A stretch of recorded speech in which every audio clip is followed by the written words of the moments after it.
Oh, poor thing. So sorry, Bethany. Prayers.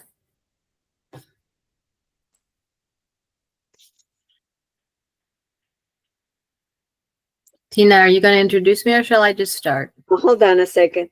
Just doing a little bit of healing on Bethany. Sorry about that. Okay, good. We should probably all do that, right? Yes, please.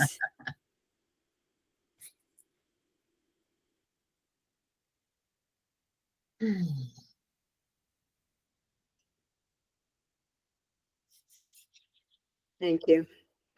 Okay, before I introduce Kathy, I'd like to say that next month is Robert Sahi, our speaker, and I'm sure he'll do a great job. I think the last time he spoke was when we were in person.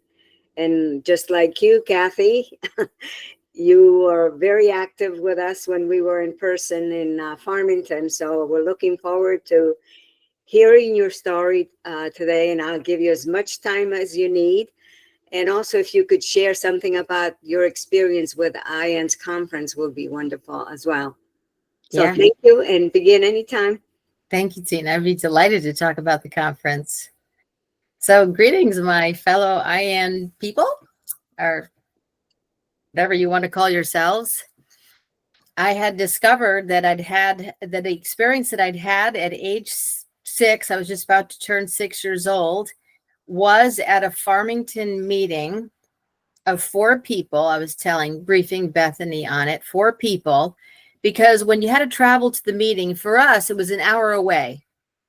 And Jack, you remember Walter Demziak, I would commute with him. And we sat in the cafeteria, didn't even bother going up into the room because sometimes there'd be a group of 20. And at this time was the smallest group we ever had, which was 4, me and Walter. And then we decided to just talk. It was known to just sit in the cafeteria until the time and then go up to the room. And this is a really huge research hospital. But we sat in the cafeteria and a young couple came and sat down and said, "Oh, is this the group?" And I said, "Yeah, it's just us. So we're just going to stay here." And I said, and we were like, "Oh, what do we talk about?" And I said, "Well, I got a story for you." And for the first time spoke of this event when I was a child. Now, I was just my birthday's in August, so I almost can come up with the exact date of when this happened because I was either just turning 6, it was the week of turning 6 years old in August, and I'm an astrologer, so just recently I decided to see if I could figure out the astrology of it, so that's kind of cool. And my mother was allowing me to go out into the out further to play with the bigger kids who wanted me to play in this abandoned apple orchard up the street because I was going to start going to 1st grade. She figured, okay, well, you're a big girl now. You can go play with the big kids. Thing is, I wasn't as strong as the big kids because I stayed at home. I didn't have that outdoor neighborhood experience of building up muscles.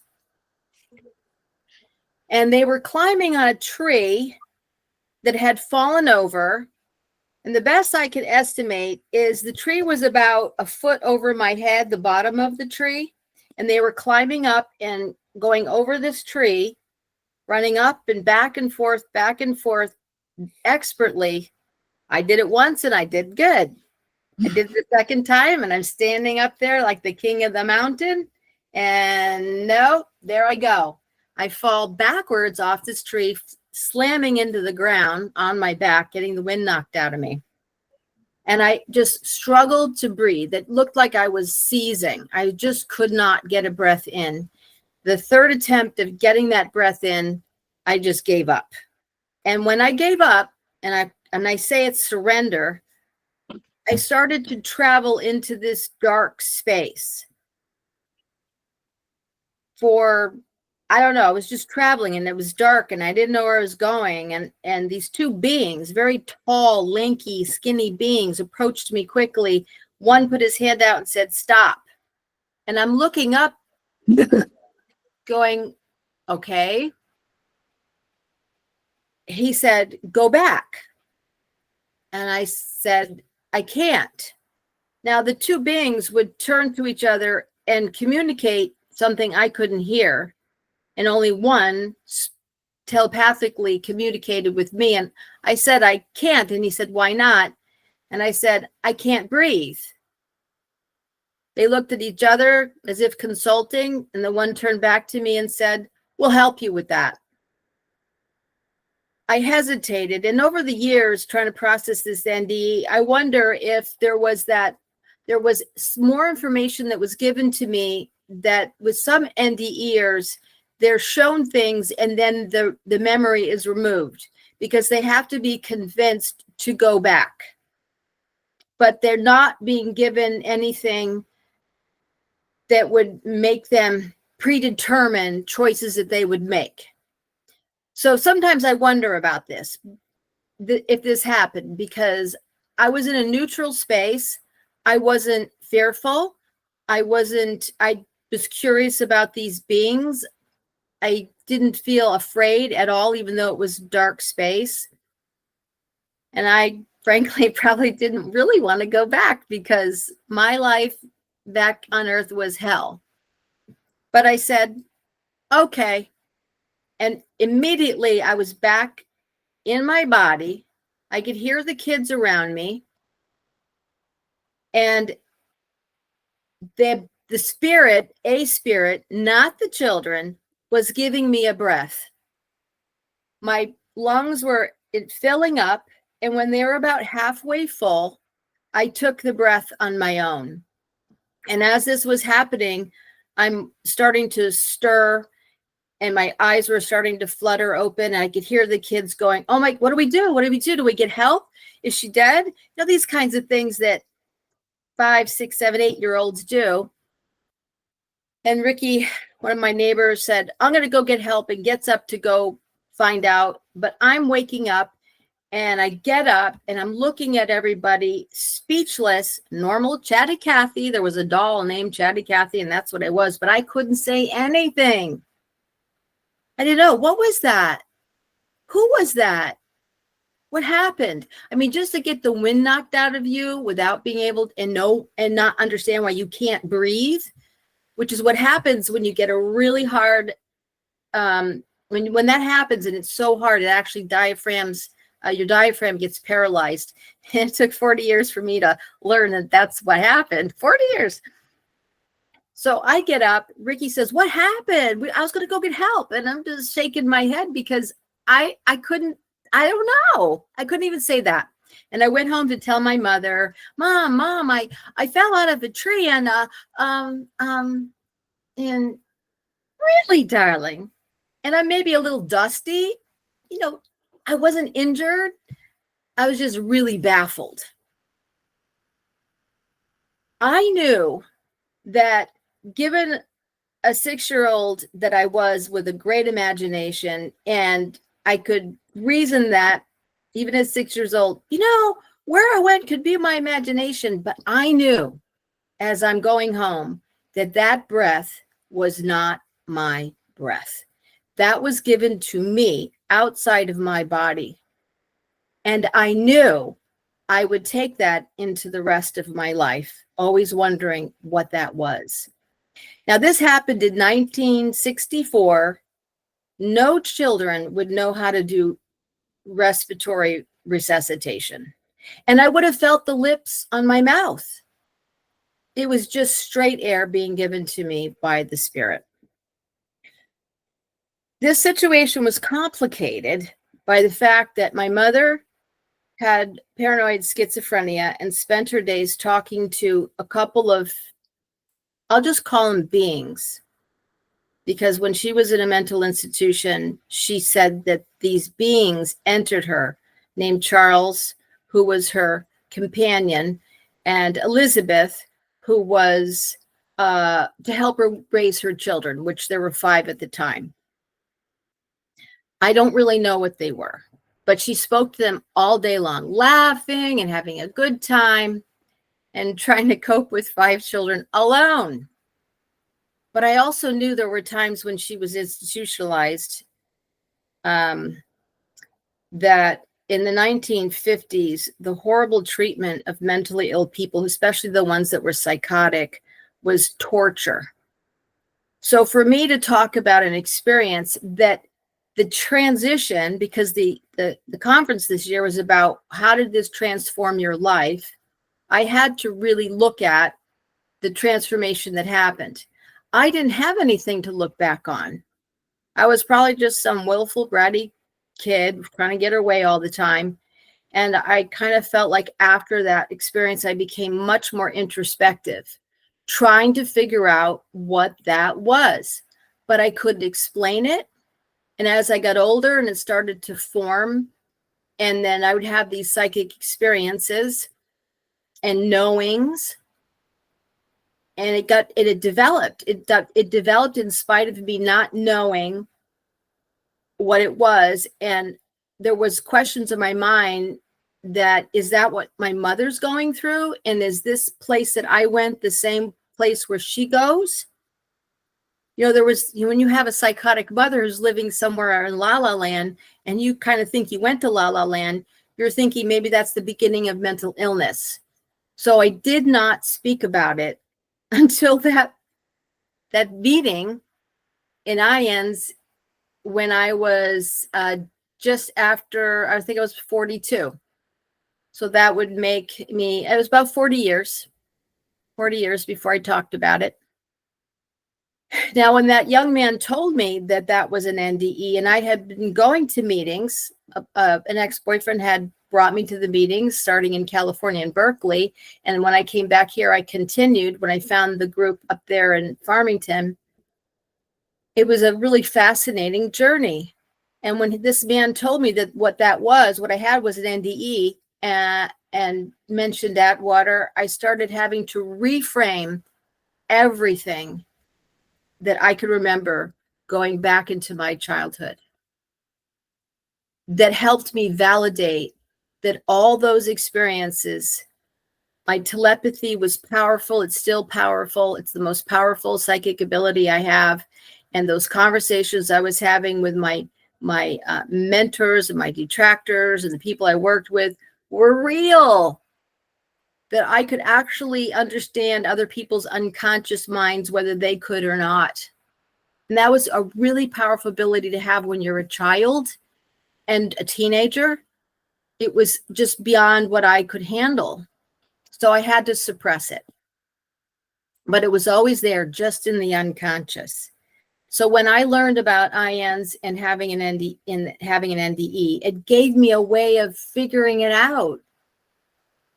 This year, when I went to the conference, and we're all on a journey to try to find our group and who will love and accept us as we are. And we really want that feeling of connectedness. And when I went to that conference this year, I just threw out the idea. I don't think they're going to take me on as a speaker, but I'll just put it out there. And they accepted me. And oh, wow, that's so cool. And I went. I found my soul group. I never felt so good about being with these people in anything I've ever done. I've gone to AA meetings. I've gone to Al-Anon meetings. I've come to IANDS, which is great. But this was a conference of hundreds of people in a beautiful spiritual place on an Indian reservation in Arizona. And it was just an incredible experience. I'm completely hooked. I'll go to every conference every year that I can and be involved. Because really, I'm not afraid of being psychotic. I lost that in my 40s when I started developing the psychic abilities, and finding people that were like me, that had these psychic abilities, that were not afraid of them, and told me, yeah, if I brought this up to certain people, I'd be institutionalized too. Wow. Yes, I've got those feelings too, but I am not afraid anymore. I did go into a healing profession. I started my nursing career when I was about 26 years old. And I found that the telepathy and the mostly the telepathy, because when you work as a nurse, you often deal with people who cannot speak. Either they have aphasia or they're on ventilators. and you just have to intuit their needs. Sometimes I could actually hear them. But when you have this kind of power, it takes a lot of energy, just like from this. So I hear what I call incarnate beings' voices when they're strong, just like a medium would hear discarnate spirit voice when someone has crossed over. I don't always hear them. I suppose there's a potential to do that. There's still a little residual fear from my mother about being able to open that door. But this telepathy is just always, it's kind of, anytime you have this awakening and these wonderful spiritual powers that we all possess now come into your consciousness, there's a heavy weight of responsibility, because now you understand people on levels that most people don't perceive. They have to be told. But now I feel them. I can see them. I see need. I go towards need. I have to learn how to create a boundary that's healthy. And so that's a lifelong journey. I think that people who have NDE experiences, especially, as well as transformational experiences, they understand that we're here as humanitarians and that we're all here to support and help each other. And then that becomes a goal. That's part of the transformation, is to recognize how we're all connected and how we all have that ability to help and to heal. And we're really drawn and pulled into it. And yet there's this other part of me that says, I'd like to just shut it off for a while so I can go take care of myself. But I get the best feelings out of helping other people. And the more and more from this horrendous childhood that I had to now being a mature adult, to me, there's nothing left than to feel the love that I have for people and things, even animals and whatnot, and just put that energy out there any way I can. That is just the best feeling. And you could tell when you went to the conference, everybody was doing that. They couldn't wait to hear and to meet people that were like them. They came from different parts of the country and even the world. They had incredible stories. They were all unique and different. I can't get enough of it. So I'm going to just open this up for questions, because that's just sort of the basis of what happened to me and through my life. And I would just sort of like to know what you'd be curious about from the perspective of someone who's been a child experiencer, trying to figure out how to integrate it, or first of all, figure out what it was and not know that I'm not crazy. And I was terrified of being thought of. Nobody could call me crazy until I was about 30 years old. I lived my life so nobody could call me crazy at all. Now I don't care, and now I'm kind of charmed by it.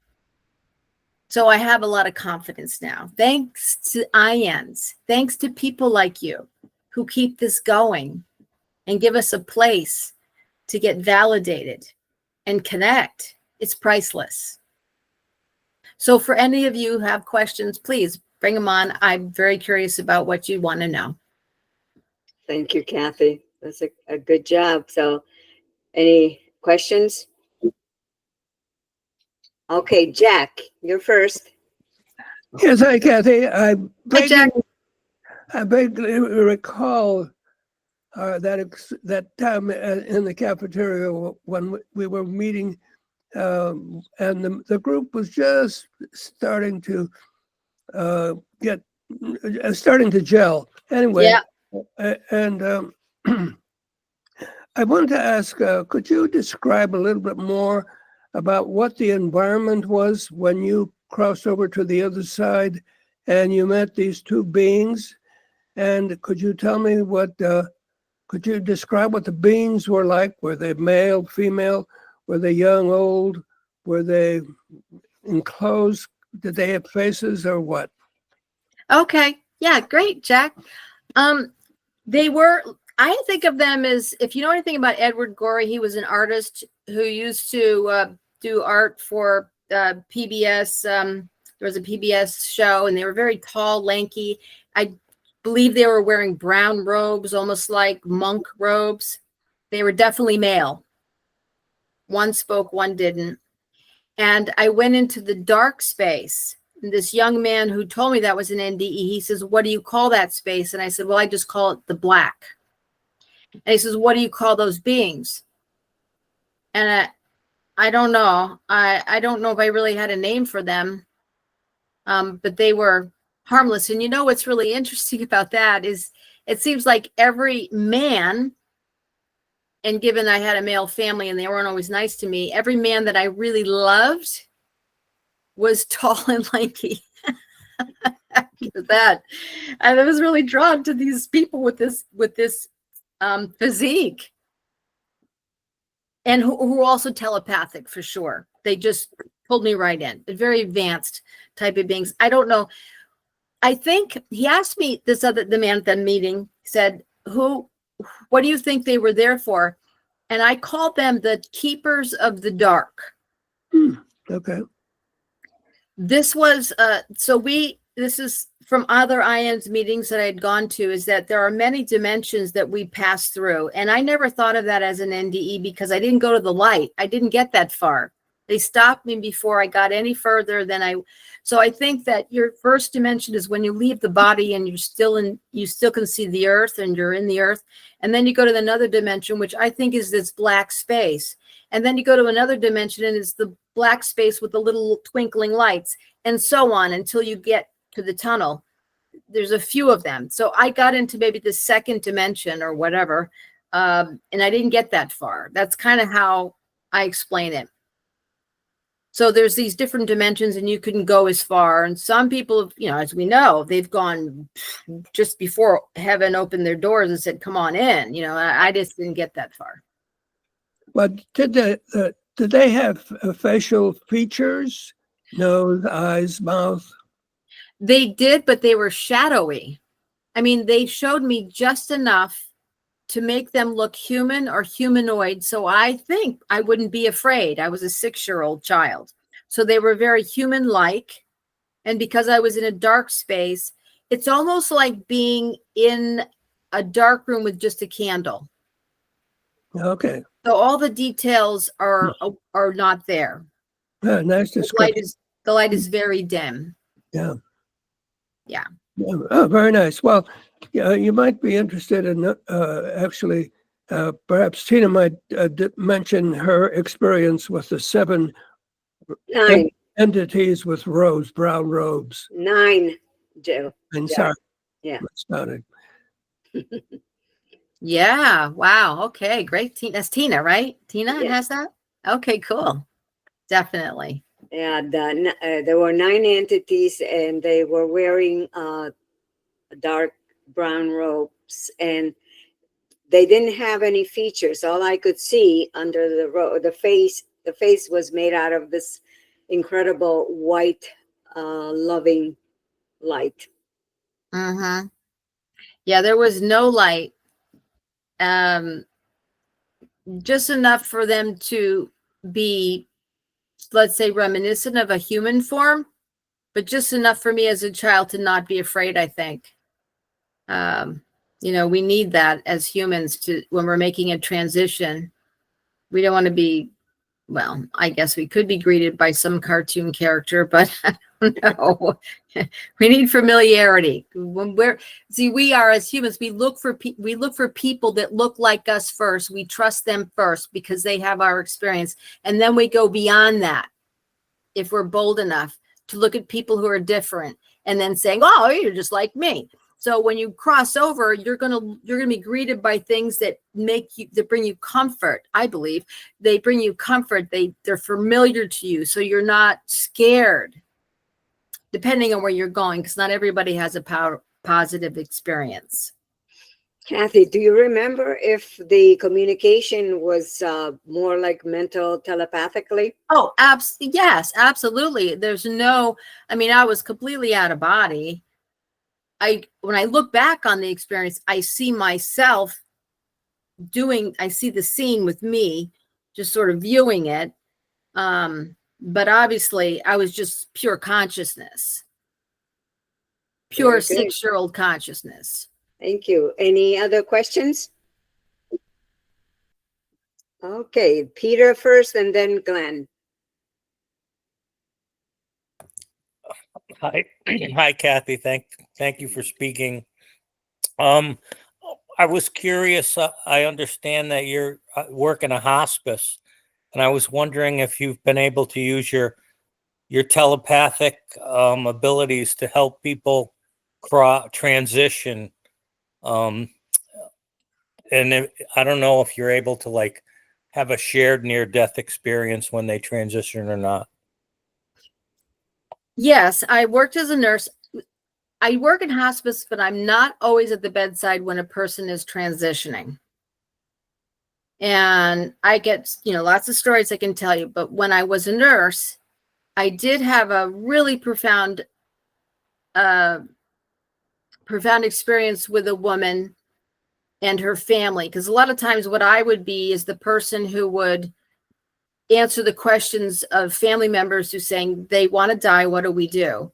And I was very comfortable about giving them something to think about. And this happened with a woman whose husband had died a year before, and she wanted to go. She was in the nursing home. She was tired of living. She just wanted to stop eating and dehydrate. She wasn't in perfect health, and her daughters were at a loss. We don't know what to do. Do we support her? I mean, we're okay if that's what she wants, but we don't know what to do, how to help her. So I told them that just, if she gets hungry or thirsty, feed her. But if she doesn't, don't push it on her. And I was floating in and out of hospitals because I always did that, especially, when I didn't have a full-time job. Even when I did, I would just pick up assignments around town. And so this was an assignment. And I gave him the instructions. Well, I go home, the shift's done. I get the assignment a week later to go back to the same hospital, and gosh darn it, the same floor. And I get the same patient. I get my assignment and I go, I got Ann. No, her name was Rose. I get Rose again. I said, I got to go down and see what's going on because she's still here. And her daughter catches me in the hall. Oh, Kathy, everybody's here. Is she still here? We don't know what she's still here. Why is it taking so long?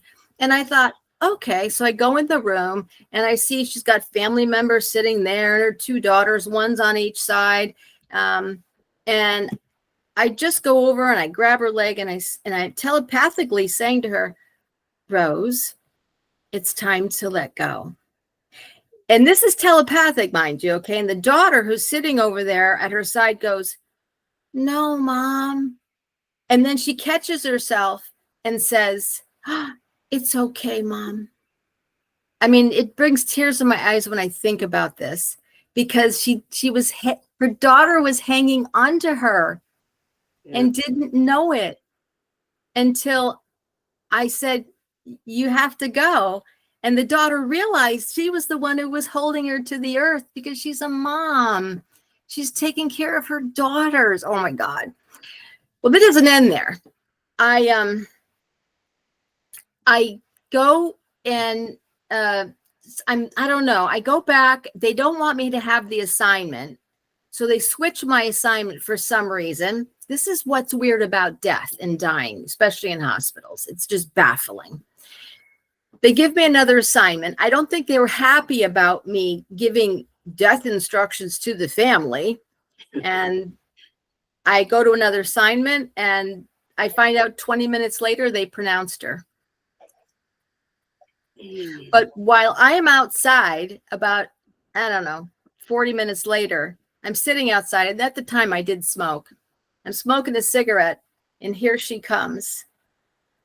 And I can sense her here. And she goes, where do I go? And all I could see is I look down the path and I see the light. And I said, go to the light. Go to the light. And boom, off she goes to the light. I mean, this is real. This was one of the most powerful experiences. Talk about a shared death experience. This is one of the most powerful experiences I've had. I never forgot her. She was a really big teacher for me. And I was here in Connecticut when this happened. And I was so, it was fascinating. I mean, who do you talk to about this stuff? I'm dating this guy who's a Buddhist. And I get home and I call him. I know he's up at 11:30, 12 o'clock at night. It's a Saturday. And I said, oh, you got to hear the story. And he says to me, totally calmed me down. He said, oh, that's interesting because the Buddhists believe that when you first detach from the body, you're disoriented. I thought, oh, that makes sense because she came to me to find out where to go. And that might be why we have a lot of these souls wandering around hospitals and things, wondering where they're supposed to go. But she was looking to me for guidance, and I gave it to her. So anytime I can help, I do that for sure, which is why death doulas are now a thing. And if I have the opportunity with hospice, I just had a fella that I got an opportunity. I had just come back from the conference and he wanted to hear about my experience with IANDS, and it helped him a great deal. But I can't always bring it up with a lot of my patients because you have to respect their beliefs and test the water, because it's like preaching Christianity when you're Buddhist or something. It doesn't work. You got to find out. I have one right now who doesn't speak. She cries every day. And believe me, I am communicating to her out loud and telepathically. She can't respond back, but it doesn't matter. I've done this my whole life. It's natural, out loud, silently. One's a sort of a spiritual level, one's auditory. It doesn't matter. It's just sort of, they do, both. It's both. I don't know if any of you have had that experience. Yes. Yeah. Very good. Thank you, Peter. Glenn, and then Greg is up. Glenn? Hi, yeah, Kathy. Thank you so much for talking. I just had a question. Maybe you might have just talked about it just briefly there a little bit with your last bit. I'm still trying to process that. But my question comes down to, you speak of telepathic communication apparently being ongoing and common for you. Was it or is it empathic as well? And did you ever have to deal with the negative consequences of dealing with people or other entities, let's say, who weren't really friendly? Yeah.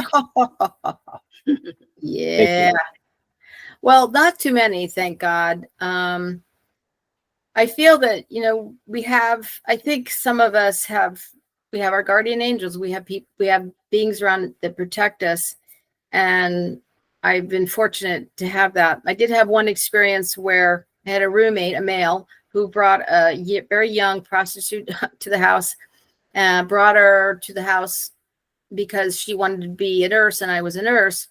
And that night, whatever was attached to her tried to attack me while I was falling asleep.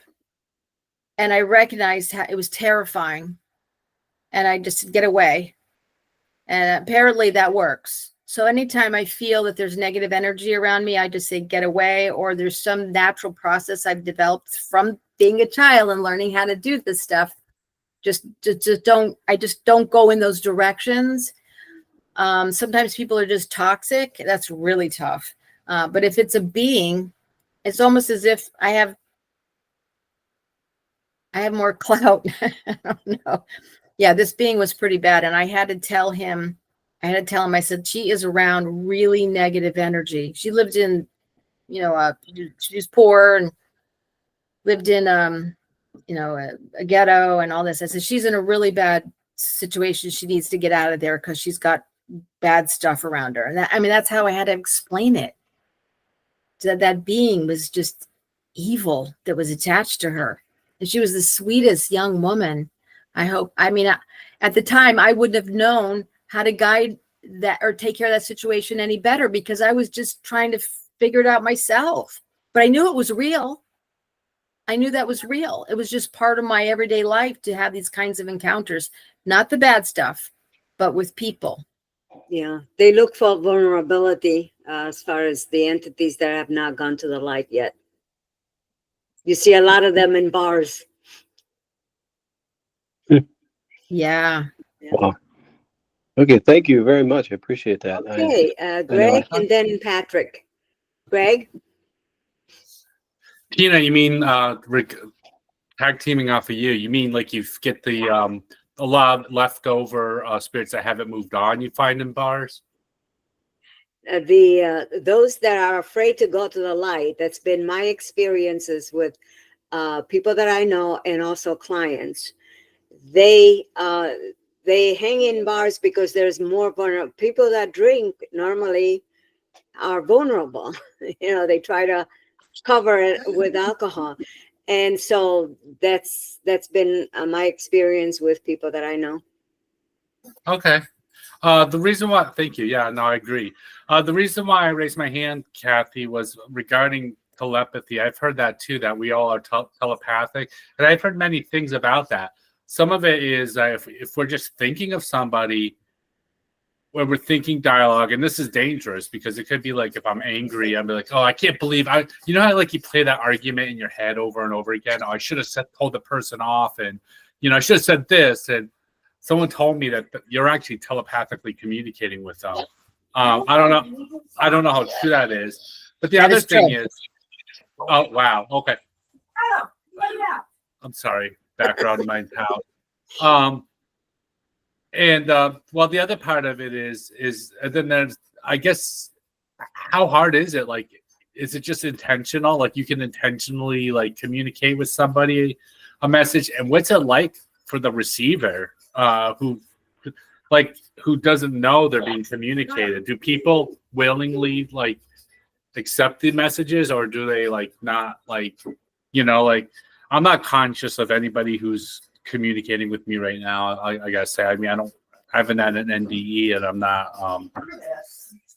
I'm not practicing psychic or anything. So just, I don't know what I guess my question is, if someone said it comes just as an idea, maybe you just get this idea in your head about something. I don't know. If any of that makes sense, I don't know. I can definitely speak to that. And I love your cat. Give him a good pet for me. I love cats. My name is Kat. This is Lily. Lily's actually been with us for a while, but unfortunately she's ill. So she has cancer. I don't know how much longer. She's still eating. She's with us for a while now. But yeah, this is Lily. Well, she's feeding off the energy of the group. So I will speak to that. And when I realized that I have conversations with people in my head, and they're in my consciousness right here, and I'm talking to them as if they're present in the room. And I've always done this as if I'm working out a problem with them, or we didn't finish a conversation, so I continue finishing the conversation. And this was really clear with my brother Michael, who's really telepathic, and we were working on this house together. And I'm in my head, probably complaining to him or saying, we need to be doing this and we should be doing that. And he walks through the door as if he was in the room when I was talking to him, and he continues the sentence. I was just, he's answering the question that was in my head. I was like, oh my God, he's right there. He was down the street, and I'm talking to him. He's coming in the door, picking up the conversation that I was having with him in my head. It was wild. Now, you got to be careful. This is scary. And when I realized that this was really happening, because I work out stuff in my head, and it's not necessarily nice, especially with my poor husband. When I'm mad at him, he gets that energy, and you could see it. It drains his energy. It drains him. So my lesson in this is you got to keep your thoughts positive and loving, especially around those people who are vulnerable and open. You could be mad at somebody, and I almost have to say, I go to God, I say, God, don't let this go any further out, because I'm working this out. Let me keep it here. You figure out what needs to happen, but I don't want this to get out to that person until I figure it out. I have to do that sometimes because I get so angry sometimes. And I don't want that energy to get out because I'm learning all the time. It's getting out. Maybe it's my power, maybe it's my passion, my energy. I don't know. Maybe I'm that powerful. I don't know. But I see it happening with him, my brother, and other people who are sensitive and open. And when I say open, their heart, their chakras are open, their boundaries are open to me. Okay. You can close these down and protect yourself.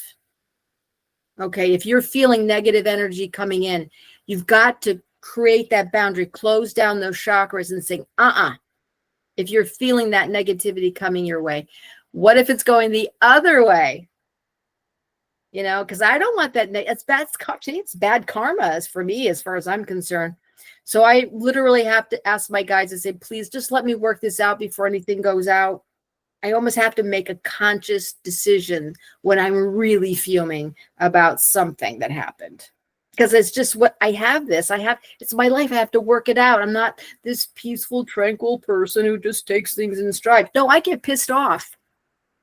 And Yeah, maybe me it's too. because of the trauma I've had in my life and all the horrible things that are happening in the world that happen to me. And I get angry. So yes, it's a process. You know, I don't want that negative energy to get out. I don't think it helps anybody. And so it's about bringing it to consciousness, recognizing that you want to try to be positive, but it's not real to be that all the time. It's just not, it's not reality. But We you have can all stop things. it.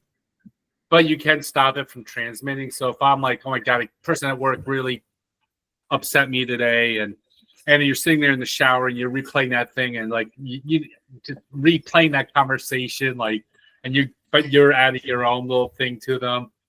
You can pray to God and just ask that you're not transmitting it. Yes. You got to find a practice. Now, what I'm going to ask you to do is when that happens, this is for your own learning, when you're working out an argument or some problem, a slight or hurt with somebody or at work, pay attention to the thoughts and the feelings you're having and check the relationship the next day. Does this person feel better or worse about you? Do they have things they need to say? Do you have things you need to say? Remember, you're continuing this conversation. So if you just unloaded all your anxiety on them, are they avoiding you? Maybe they got it. So then you have to check. Okay, did they get it? And then find a way to broach it. You know, you could just say, okay, listen, you know, maybe apologies. Listen, I know we had words yesterday and I was really in a bad mood as a result of it. And I'm sorry. If you see that your energy and your processes have affected them, maybe that's required. Hard as it may be. You just have to figure it out. You know, because everybody that you encounter that brings that out of you is a lesson. You It's can all about ignore the lesson, Yes. or you can try to face it. And they may not be good for you. They may be toxic. It may be nothing you can do. Then you just pray and let it go. I'm still learning myself. So anything you come up with, let me know. That's good. All right. Well, thank you. Patrick, you're next, and then Laurie. Hey, hi again, Kat. As you know, I'm a childhood experiencer, and it's hard because I think I have this orphan memory that I finally pieced together with the stories people told about what happened to me, as far as I got hit in the head and then I had my experience, but it's very similar to what you were talking about, being in the dark. And what I saw appeared to be stars, basically, but they were like close up to me and speaking. But it seems like I'm only allowed to remember so much, and I think you alluded to that. Do you feel like that sometimes that's like your spirit guides or something protecting you, like you're only allowed to, and I feel like that's the case with a lot of my other experiences. I don't have ready access to them after they're over a lot of the time. And I had another question, but that's my main question, but I also want to know, like, what was your journey like with your gifts, and kind of what led you to astrology? Because I've, since pretty young, I guess college or maybe a little before, I've been really in touch a lot with astrology, on and off, because had a materialist period I went through. But then I found that it just really resonates and has a lot of reality to it for me. It really explains my experience like nothing else, besides maybe also numerology. So if you don't mind speaking on that, I would appreciate it. Sure. Yeah, I do believe that your guides protect you, and and that's the other thing, is that if you're, say, for who was it who asked me the question, mentioned if he's working through things in his head and he's angry and it seems to be getting projected out there, the guide of the other person will protect them from that bad negative energy getting to them to some degree. Just like the guides will say, well, I know you're ready for this lesson, so I'm going to let this go, because they really want you to, they're there to protect you. All right. Mm-hmm. And if you're not ready for the information, they're going to let you piece it together. So it's like if you have a child and you're putting a puzzle together, you might be helping them, but you're not going to do the whole puzzle and have them watch you. No, you've got to be the one participating in that, participating in the learning. You're not going to do it for them, because they'll never learn how to put the puzzle together. So that's sort of the way it is, little bit at a time, whatever you're ready for. If you want, now I asked for instant, I don't know how I did this, but I said, okay, God, I'm ready. And then I ended up with instant karma. I couldn't do anything wrong without it turning on me immediately. I was like, oh, that was rough, but now I get it. And it's much better than being able to get away with the stuff I used to do when I was young. No, because I really don't want to have to come back to the planet if I don't have to. And the second question was, I can't remember, what was that? I was saying, like, what was your journey like with your spiritual gifts, or the gifts the astrology. and then and how did that connect with astrology? And because I feel like astrology has been a really powerful thing in my life. Well, it's a tool like anything, like psychology and astrology, and there, all the ologies will draw you. They're all studies, and they're tools. I do think that we resonate with different things. If we have had these experiences, we need to heal, and then we will heal others. That's kind of the best journey you could have. It's very heavy and it's a responsibility, but at 66, let me tell you, it's worth it. I feel so good nowadays. Astrology has helped me enormously. I started at 19. And all the things that I learned through teachers, there was some synchronistic event that led me to those teachers. And I was ready for the lessons. Okay. Now, for people who I teach astrology, so they come and they're curious, and they want to learn. And then after they get through the first workshop, they're like, oh, this is too hard. I'm going to do tarot. But if you want to keep going, maybe you're called to do it. If you're not intimidated by the complicated time, it's a lot of time to try to learn it, but you might pick it up really quickly. Yeah. That's a sign that you're probably going to understand it and be good at it and be able to use it as a tool, not just for yourself, but somebody else. And that happens with anything. Right. People are being. It's almost like it reemerges all the time. And so it's like, should I be working with this myself? I have learned quite a bit about it. And my wife asked me some things about her chart, and I was able to tell her, but I thought it was pretty vague. And she was like, wow, nobody's ever told me so much about my chart before. And so I was like, I didn't really think my knowledge was that great. But it seemed to resonate, So it's really inspiring, because you're a childhood experiencer and you're connected with that too. And when I hear people's stories, it seems like it's almost like a portal back to the experiences I've had. I feel like the door opens a little bit more, and I can kind of remember things, or things sound familiar that they're talking about. I always feel like that there's a little something there. And one of my mentors recently was saying my feelings might be something sort of clairsentience. So I was wondering if I could work with that and sort of develop that, because I don't have these, movies in my head or anything like that, but I do catch glimpses, and I do, some past, some future, some into what people are talking about. I just know what they're talking about. Okay. So just thank you for your feedback. I really appreciate it. Yeah, and then when I do readings for people astrologically, I definitely use a lot of clairsentience, because there's a lot of things I can speak about with the chart. I've done it for so long, but I want to hone in on what they're there for. I can ask them, but they don't always know. So I can kind of intuit what they need to hear and what's going to guide them the best. Plus, I also ask for guidance to help them. And I had another really profound experience I had. I'll share it with you, because this is very similar, and you all can do this when you're going to be facing a challenging experience. Is ask for guidance. So someone gives this gift to do a baby.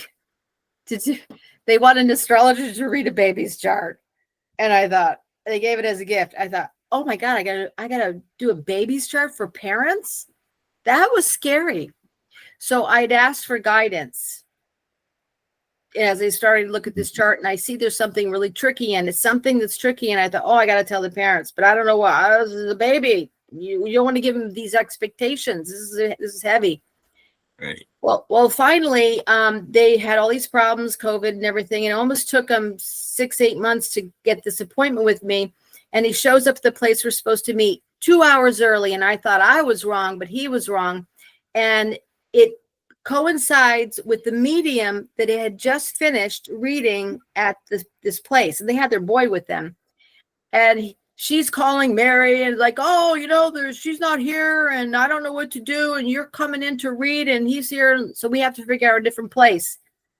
When I get there, I say, oh, this is Kathy. This is our medium, because it's a mystic shop we have here in Connecticut. And immediately Kathy says, your father, the boy's grandfather, is watching him and keeping an eye on him and watching out for him. And Raymond goes, oh, my dad? Yeah, your dad is the son. Yeah, your son's grandfather. Yes, your dad. It's your dad. Yeah. And I thought, oh, this is great. So we finally decided to go to my house, and I feel this presence with me the whole time I'm doing this astrology reading for this now 18-month-old.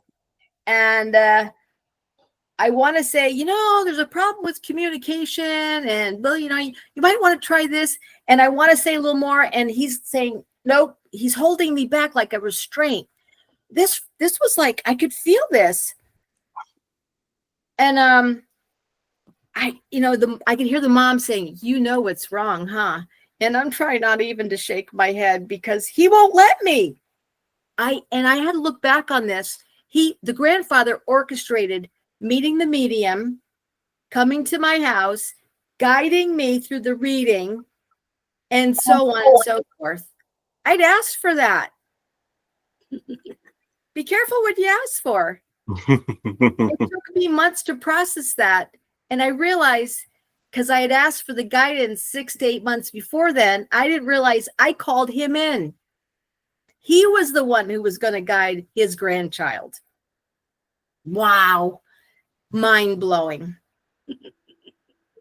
Absolutely. So yes, if you're being drawn towards astrology, there's a reason for it. Thank you so much. Keep going. Thank you. Thank you, Patrick and Kathy. Laurie?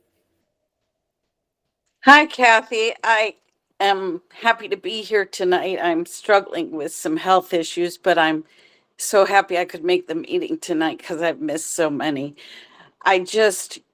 You sharing your story really resonates with me, because when I was about 7 or 8 years old, my sister and I played on a tree that had been struck by lightning and fell down.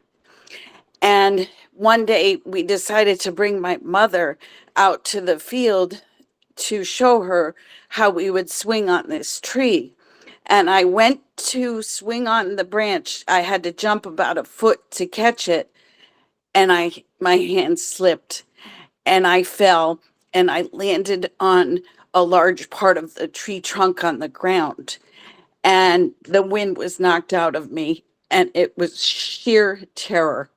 Oof. My mother was there. I don't know what it would have happened if she wasn't there, but she just kept telling me, hang on, hang on. You'll breathe in just a few minutes. Just hold on. And my eyes were just huge. So I Wow. like a lot of the things that you shared tonight, because my NDE happened in 2017 from mold exposure, toxic mold exposure at my home. And I was given a message 4 days before I was supposed to leave to get out. And I never heard a voice in my life. And I heard turn around. And then I heard now look up. And when I looked up, I saw all the picture frames on the wall had turned black. And then I heard now get out. And I did. I listened.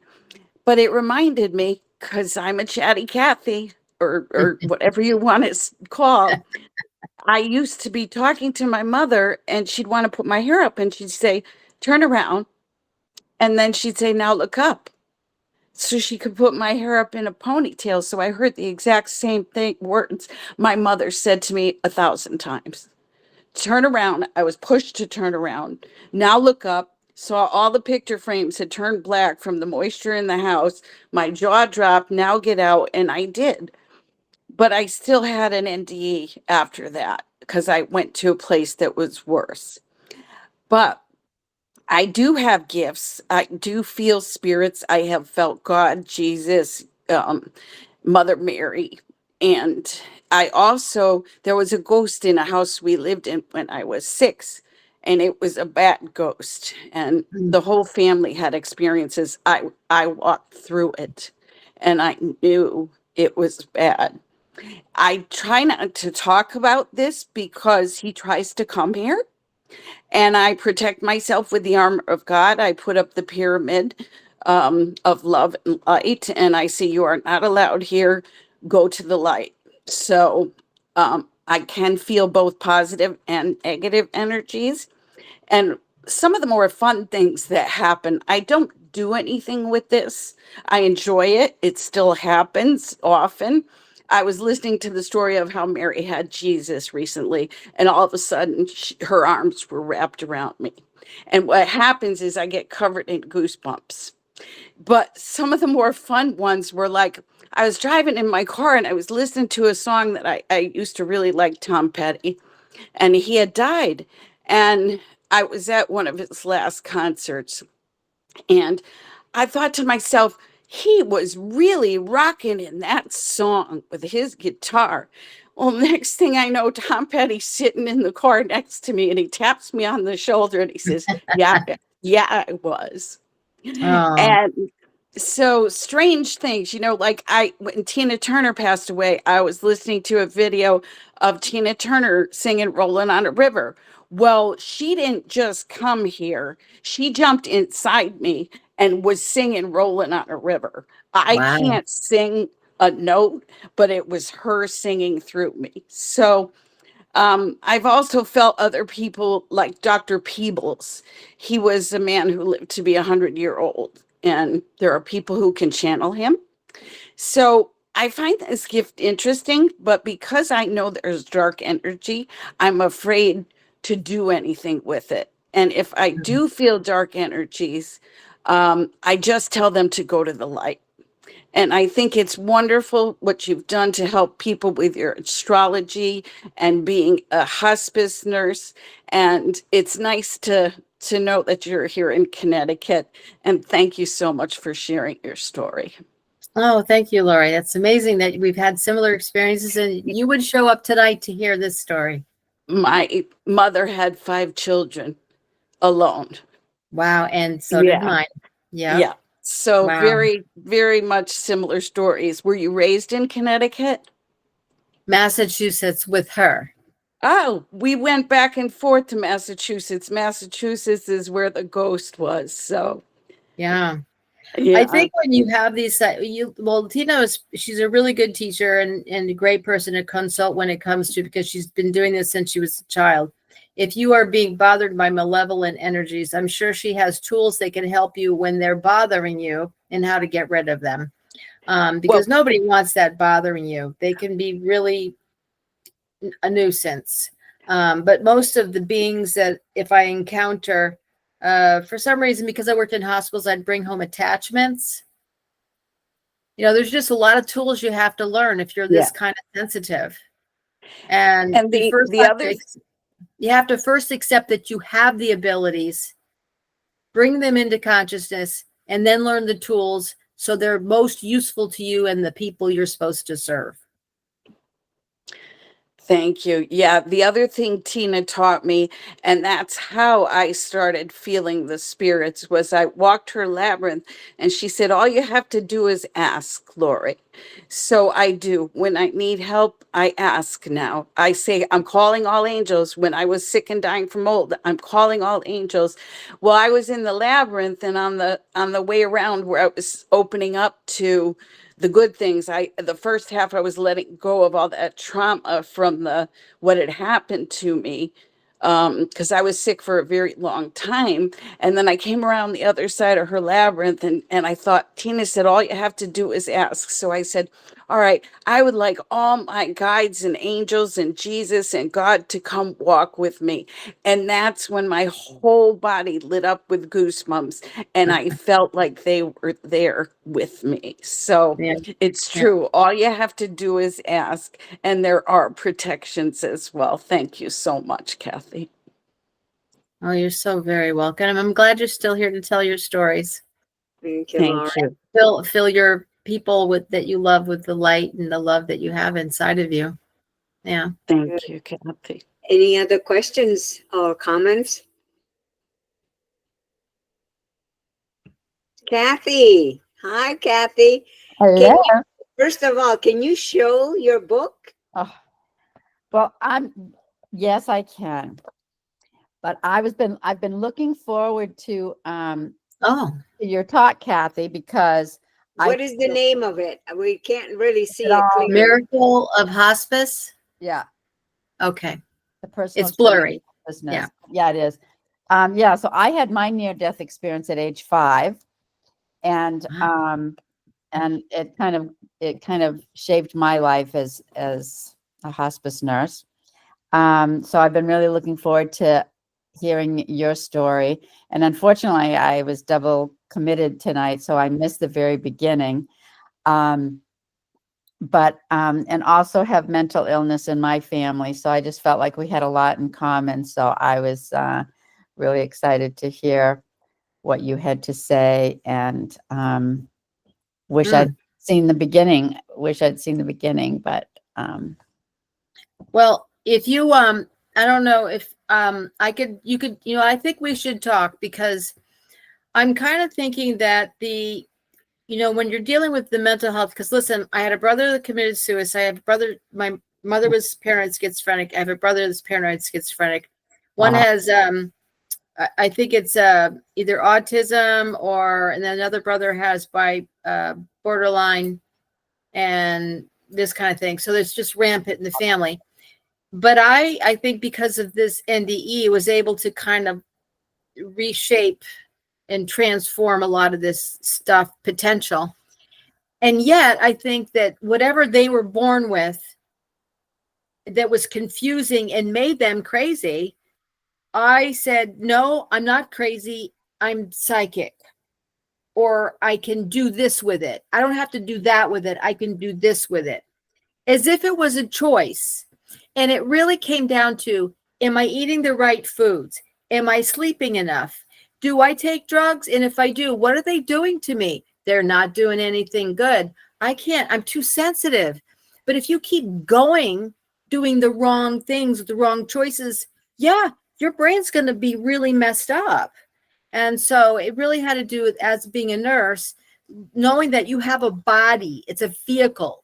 You treat it well and you'll feel good. You'll be able to reach your potentials. if they're psychic, as it would have been, me and my brother Michael, we're very telepathic together. My brother David, I think, also is telepathic. It's obvious that we have these abilities, but they're confused as to how to use them. And it makes them not easy people to deal with. Do you know what I mean? I don't know if that's been your experience. Oh yeah. Yeah. And I'm just learning after 73 years. It's just my sister and I. And so my father was bipolar, and I've experienced bipolar too. And my sister never took on the diagnosis, had depression, but finally, for the first time in 73 years, I witnessed her with a manic episode. And it's the first time I ever recognized it as mania, as related to bipolar. And, so my whole life, I've just tried to, push it aside. Just because my father had it doesn't mean I have to have it. But I agree with what you just said, that I feel like because of the NDE, I was able to, because most people will say to me, oh, you have bipolar? Oh my God, you don't act like you do. And people are usually shocked that, just because the stigma with it, and that I've been able to really work with it and embrace it and but it's been my life's journey, try to figure it out. And I'm still working on it and working on a second book. And that was the main question I wanted to ask you. It said that you were an author, and I was wondering what you had written. Okay. Well, the book I wrote it's a memoir of coming of age around these mental health issues, my own and my family's, from the age of 8, when I left my mother to go live with my father here in Connecticut. And it's these turbulent years. Does not talk about spiritual things or the NDE, because it's this period of life in Connecticut that I at one point had to say, I need to live on the earth before I can start looking at that, because I'm here, this is my whole life. And if mom is where I'm headed, I don't want to go there. So I'm going to learn to live like a normal person on the earth so nobody can call me crazy. That was my first order of business. Now, Bethany was nice enough to share me the 4th step of their 12th step thing with the group. And it was great because it talks about your sensitivities. When I was a nurse, I was kind of horrified at how much pharmaceuticals were used and how little nutrition was emphasized. It was just horrifying to me, because I use herbs almost exclusively. I use flower essences, homeopathy, which is in Europe is big, but here the pharmaceutical industry is in control. And any of you who've had NDEs, you have to tell your doctor, I don't need that much. And they're not going to recommend to you herbs. But I use them I use vitamins like drugs. I use food like drugs. I know certain foods are going to make me feel like this, and others are going to make me feel like this. Food. This is allopathic medicine. Don't even get me started. But this is true. So this is, the flower essences were really good for the emotional things. Powerful. Who'd have thunk? Do you know what a flower essence is? No. They take a flower, they distill its essence out of it, and every time they take the distillation, distill it again, distill it again, distill it again, and then you take drops. How can that work? But it works for me. It works for hundreds, if not thousands of people. Bach flower remedies. Look them up. I've tried them, but I kind of dabble, and then I try one thing for a little bit, and then I just kind of go from one thing to the next. So, but I have tried flower remedies, but I didn't notice that I didn't spend enough time with them, I'm sure. I don't want to take the pharmaceuticals out of it, because when they're that far out of whack, you need them.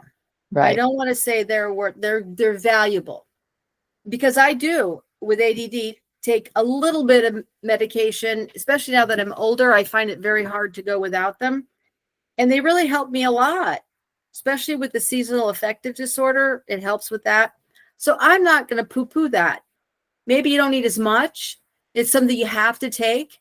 But there's also these adjunct things that you can take that other doctors don't really care about. You know, like, I don't know. It just, you go through, it's like there's one flower since I like taking, it has to do with unwanted thoughts. I take the essence. I don't care if it's a suggestion that I take that and I can get rid of unwanted thoughts. If it works, I don't care. It's a $7 bottle. I have it for 10 years. I use it. So it doesn't matter. You just have to kind of, they're pretty harmless. They won't hurt you, unlike a pharmaceutical drug would. And you all have to find your own thing that works for you. And there's just so much available. There really is. Thanks for the reminder. Mm-hmm. Yeah, for sure. Thank you, Kathy and Kathy. Anyone else? Thank you. Any other comments or questions? Bethany, yes. Yeah, I just want to say I put the link in the chat to the Bach flower remedies in the event that anybody wants to access that and get more information. Thank you. And Kat, I'm really enjoying your presentation. Thank you so much for joining us tonight. Oh, and I hope you can get some rest. Yeah. All right, folks. Well, I guess we're getting pretty close to the end of the meeting. It's been a real honor. Patrick, I want you to write this down. Big E Astrology on YouTube. I was on a panel at the conference this year with a man named Eric Taylor. He studies astrology. I think you'll like him. Okay. And he has a Big E. It's called Big E Astrology out of Arizona. Eric Taylor. I really appreciate that. Check him out. Tell him I sent you. Okay, definitely. Okay. Well, thank you, Kathy. You're doing a great job. Now, I'm not sure, Bethany, did you want to stop the recording early so we can... Yep. I'm going to stop the recording. Yeah, I'm going to stop the recording right now. Thank you very much. Okay, thank you. Thank you. This was wonderful. Again, next week's speaker is Robert Sahi.